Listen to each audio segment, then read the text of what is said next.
Hey everyone, welcome back. Ready to test your PHP code locally? Today we are setting up Visual Studio Code with XAMPP in just a few quick steps. Let's get right to it.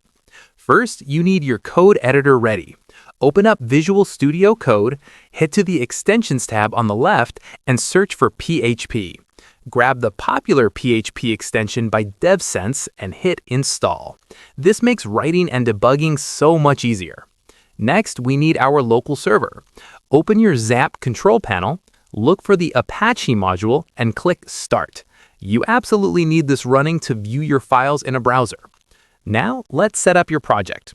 In VS Code, open a folder and navigate to your C drive.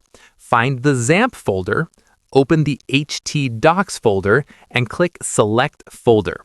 Right here, create a brand new project folder and give it a name. Inside that new folder, create your first file and name it myfirstphp.php. Type out a quick PHP echo command like hello PHP and make sure to hit save. All right, let's test it out. Open your web browser. In the address bar, type localhost, / your project folder name, another /, and your file name. Hit enter, and your PHP code should be live right there on the screen. And that is it. If this quick setup guide helped you out today, please give the video a thumbs up and subscribe for more tech tutorials. Let me know in the comments if you hit any snags, and I will catch you in the next one.